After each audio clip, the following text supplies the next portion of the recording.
Olá, graça e paz. Estamos aqui de novo, agora com a segunda parte sobre casamento. O objetivo é apresentar uns breves resumos do projeto Casais Diante de Deus. E hoje a gente vai falar um pouquinho sobre reestabelecendo a comunhão entre o casal e entre Deus mesmo. E como a gente faz isso? Isso se perdeu ao longo dos anos, se perdeu com o início, a entrada do pecado. Esse relacionamento, essa intimidade acabou se perdendo junto. Como fazer isso? Aí eu falei para vocês que nós temos esse projeto e ele é um projeto baseado na Bíblia. A Bíblia que buscamos respostas para os nossos problemas do nosso dia a dia, para os nossos problemas cotidianos. E eu quero chamar a atenção para o texto de 1 João, onde diz assim, 1 João 3, o que temos visto e ouvido, anunciamos também a vós outros, para que vós igualmente mantenhais comunhão conosco. Ora, a nossa comunhão é com o Pai e com o Filho, Jesus Cristo. Estas coisas, pois, vos escrevemos para que a nossa alegria seja completa. Eu tenho percebido algumas coisas em que as pessoas não têm comunhão entre si mesmos, os casais não têm comunhão entre si mesmos, mas principalmente deixam da comunhão com Deus, com o Senhor Jesus, e tentam fazer as coisas do seu próprio jeito, das suas próprias maneiras. Isso não vai dar certo. Isso corre um risco muito grande de dar errado, de não funcionar.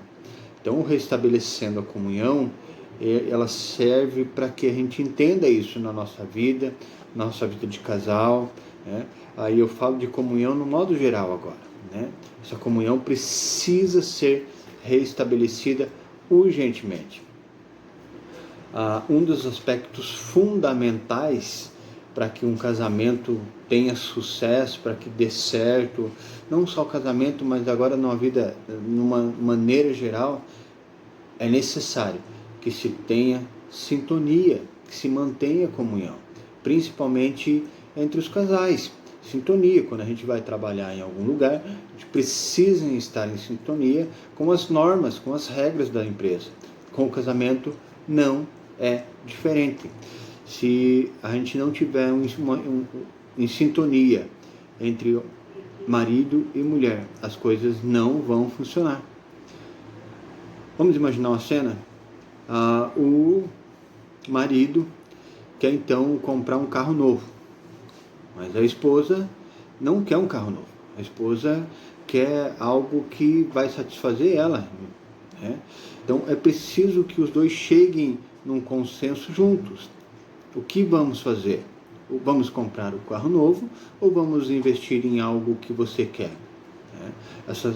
Esse bom senso precisa ter. Esse é o princípio da comunhão. Atrasou a conta de água. E agora, o que vamos fazer? A gente sabe que não tem sido dias fáceis para ninguém. Atrasou o boleto do cartão. E agora? Vamos pagar tudo, vamos pagar metade, vamos parcelar. Preciso ter comunhão. A gente precisa entender que essas coisas têm que passar entre os dois, para os dois chegar num bom senso, porque senão as coisas não irão funcionar. E as pessoas olham para nós como sendo testemunhas. Eu não tive essa presença marcante de um pai. Então eu fui buscar referências em outras pessoas. E tome cuidado, porque você pode estar sendo referência para alguma pessoa sem nem sequer saber. Separei aqui algumas coisas para que a gente faça então esse restabelecimento de comunhão. Está na hora de tratarmos então o nosso casamento, mantendo e dando início a esse restabelecimento de comunhão. Talvez seja a hora de voltarmos lá no princípio. lá no início de tudo, quando deixamos de assumir o nosso controle. Ou melhor, é preciso deixar tudo nas mãos de Deus, abrir mão do nosso controle. Às vezes a gente quer ter um controle remoto na mão e guiar a nossa vida assim. É preciso que a gente volte aos primórdios, entregue tudo nas mãos de Deus, principalmente o nosso casamento, porque assim ele vai fazer parte dessa comunhão, assim ele vai ligar essa comunhão vai estar selada se colocarmos nas mãos de Deus. Quero destacar aqui, eu fiz uma colinha aqui do lado, pelo menos 3 casamentos de sucesso, casamentos que foram vistos na Bíblia como sendo bem sucedidos. O primeiro deles, Ruth e Boaz. O que eles tinham em comum? A lealdade, a sinceridade, a responsabilidade e o respeito um pelo outro e pelas demais pessoas. Esses são princípios básicos para que nós possamos viver em comunhão. A gente precisa ter lealdade, é preciso assumir responsabilidades e é necessário ter respeito um pelos outros. Tanto Ruth como Boaz eram pessoas maduras e talvez esse seja um grande ponto em que a gente deve se analisar quando você for se casar. Ou você se casa com uma pessoa com a mesma idade sua mental, ou não vai dar certo. As pessoas precisam se equilibrar mentalmente, precisam entender a necessidade do outro. Eu não estou falando agora em idade cronológica, e sim mentalmente. Precisa se ter maturidade. Você não quer... vamos usar um exemplo aqui para a gente entender isso melhor. Você já é uma pessoa madura, uma pessoa que trabalha, assumiu responsabilidades, tem sua rotina no dia a dia, e aí você se casa com alguém que não tem maturidade nenhuma. Ela não trabalha, ela não tem responsabilidades, ela recebe tudo na mão, e aí da noite para o dia você quer que essa pessoa mude. Não vai acontecer. Ela precisa ter um tempo de caminhada para ela amadurecer. Agora, se você já quer alguém maduro, procure alguém maduro. Se você quer que a pessoa seja como você, tenha paciência. Case com alguém maduro. Ou tenha paciência de aguentar uma pessoa que ainda precisa passar pela maturidade, mentalmente falando. Ruth e Boaz eram pessoas bem vistas, os dois eram bem vistos pela sociedade, tinham uma boa reputação. Muitas vezes as pessoas olham para nós procurando coisas ruins. É raro as pessoas olhar para a gente, principalmente no mundo em que estamos inseridos hoje, aquelas que não conhecemos, bendito, olhando e enxergar coisas boas. Na grande maioria das vezes elas tentam buscar os nossos erros, aonde estamos errando, porque é mais fácil de acusar do que seguir bons exemplos. Bons exemplos muitas vezes requer renúncia, requer sacrifício, requer em algumas vezes exclusão da sociedade, do grupo de amigos, da rodinha de amigos. E isso às vezes as pessoas não querem fazer. Por isso a gente precisa ter maturidade suficiente. Esse tipo de atitude só acrescenta no casamento, a maturidade, o respeito, a responsabilidade. Agora vamos imaginar aqui um outro casal, Maria e José. O que esse casal tinha em comum?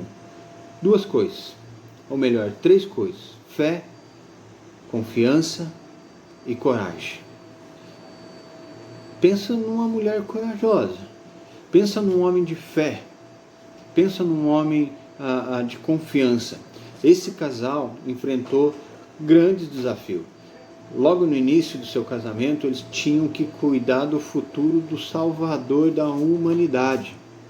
Olha só, eles tinham de cuidar do futuro do mundo, fugir dos inimigos, que não eram inimigos quaisquer, eram inimigos super, hiper, ultra, mega poderosos. E aí os dois tiveram que enfrentar uma suspeita de que, será que o filho é de José? Será que é isso? Será que é aquilo? Lembra que eu acabei de falar? Pessoas buscam muitas vezes olhar os nossos erros. Será que ela não pisou na bola? Será que? Entende? Eles tiveram que enfrentar isso com fé, coragem e confiança em Deus. Maria e José decidiram por uma fé em Deus. E o mais legal, confiar um no outro. Essa confiança que vai além talvez do nosso entendimento. Confiar um no outro. José mais ainda, no contexto em que eles viviam, muito difícil. A Maria poderia ser apedrejada, ela poderia ter sido morta. José não se importou com a sua reputação. Ele preferiu confiar. Ele preferiu ter a fé em Deus. E para que essas coisas dê certo, a gente só vai dar certo se Deus for o centro. O centro do nosso casamento, o centro da nossa vida, o centro daquilo que talvez nos afasta de Deus. Deus precisa ser o centro. Porque se Ele for o centro, nada vai derrubar. As dificuldades vão vir sim, mas você e eu passaremos com tranquilidade, porque Deus está no controle, Deus está no centro. Deus dá coragem para que a gente não desista na hora das dificuldades. É muito importante a gente confiar um no outro. Confiar dá uma liberdade, por que não? Mas isso talvez para algumas pessoas leva um tempo, porque muitas das nossas desconfianças é baseado naquilo que nós fazemos de errado. Difícil, né? Difícil aceitar isso, né? Mas é verdade. Muitas das nossas desconfianças é porque a gente se acha muito esperto, ou se achava muito esperto e fazia algumas coisas de errado. E aí a gente acha que todo mundo é igual e que a pessoa vai fazer a mesma coisa, vai errar. E por último, lá no livro de Atos 18, de 1 a 4, mas se eu não me engano, mas Atos 18, que conta sobre Priscila e Áquila. Esse casal foi um casal que ajudou o apóstolo Paulo.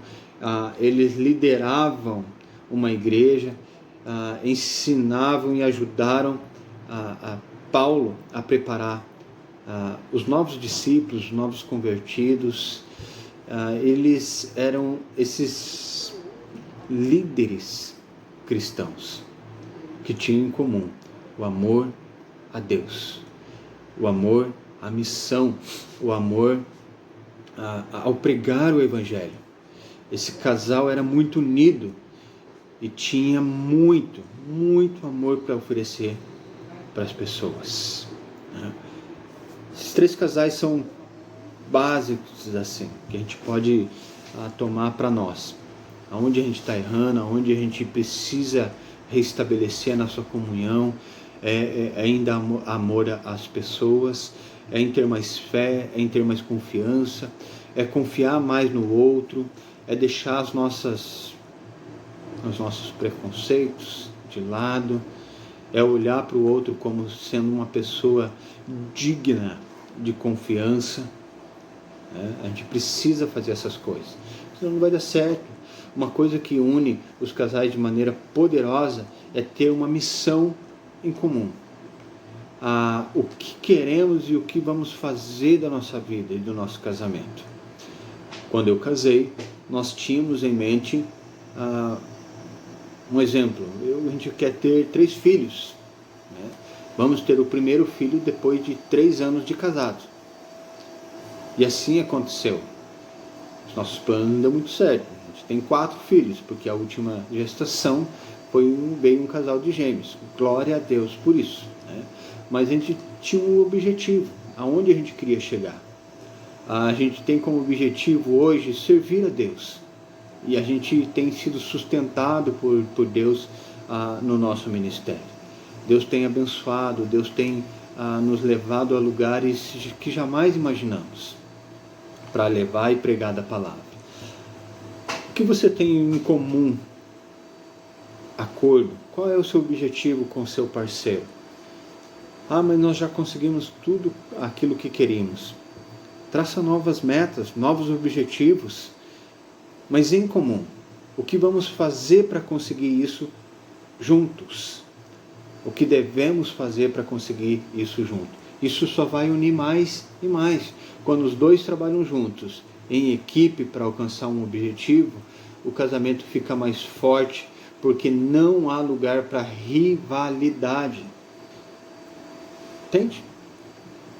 A simplicidade disso, nós enfrentamos juntos, então as coisas ficam mais fáceis, porque afinal de contas eu não vou precisar investir mais tempo, mais dinheiro. É juntos, é nós dois. Vai fortalecer essa união, vai fortalecer o casal. Com uma equipe a gente alcança os nossos objetivos mais rápidos, com mais facilidade, né? O altruísmo é a vontade de ajudar o outro. Precisa ver isso dentro dos nossos casamentos como objetivo. A nossa vontade de ajudar outros casais é juntos, é mútua, não é só minha, é da minha esposa. E a gente tem feito isso com uma alegria enorme no nosso coração, porque Deus tem abençoado, Deus tem curado, restaurado casamentos, e esta é a base da sociedade. Por isso a gente precisa voltar restaurando passo a passo, pouco a pouco, tijolinho a tijolinho, voltar lá atrás, pedir para que as pessoas tragam à mente aquilo que deu alegria lá no início.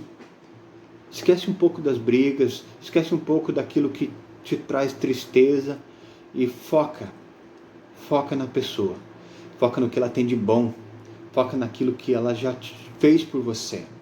Homem, valorize a mulher que está do seu lado. Ela deixou tudo para trás, família, talvez pai, mãe, irmãos, todo o conforto do seu lar para estar com você. Mulher é a mesma coisa, ele deixou tudo o que ele tinha. E se não deixou, tanto o homem, tanto quanto a mulher, deixe. Porque deixará o homem, pai e mãe, e se unirá à sua esposa para ser uma só carne. Precisa ter isso. E eu não estou falando de deixar para nunca mais ver, para nunca mais visitar. O laço maior agora é entre você e sua esposa. Não pode ser entre você e seus filhos. É você e sua esposa. Deus protegendo vocês. Vocês protegendo o seu lar, a sua casa, os seus filhos. Assim vai funcionar. Senão não vai. Senão a gente vai dar mais atenção para o pai, para a mãe, para o amigo, para a amiga, para o filho, para a filha. E a esposa. E o esposo vai ficando de lado. É preciso haver uma comunhão íntima entre você, sua esposa e Deus, para que Deus cele essa união e vocês sejam cada vez mais fortalecidos pelo poder de Deus. Ok? Esses 3 casais vão nos dar uma dica preciosa de como agir para termos um casamento bem sucedido. Em todos os casamentos se revela necessário fazer uma aliança entre eles e Deus, assim como nós devemos fazer com o nosso cônjuge e Deus. Aliança. Eu vou deixar no tema do próximo vídeo aí para ir pensando. O que você lembra quando se fala aliança? A aliança precisa ser entre o homem, a mulher e Deus. Esposo, esposa e Deus. Assim o seu casamento tem 99,9% da certo. Essa aliança entre vocês e Deus. Que Deus os abençoe, que Deus possa ter falado com você, que Deus continue abençoando você, sua vida, seu casamento. Não desista, não desista. O inimigo quer isso mesmo, que você desista do seu cônjuge, da sua esposa, do seu casamento, da sua família. Peça ajuda para Deus. Coloca aí no comentário seu número de telefone, eu vou ligar para você, a gente vai conversar, a gente vai orar por você, pedido de oração, coloca aí nos comentários, a gente vai orar por você, e se tudo der certo, um dia você vai poder testemunhar daquilo que Deus fez na sua vida e no seu casamento. Creia que Deus é esse que nos fez para resplandecer a luz dele através do nosso casamento. Ok? Que Deus abençoe. Até o próximo vídeo com o tema aliança. Um abraço.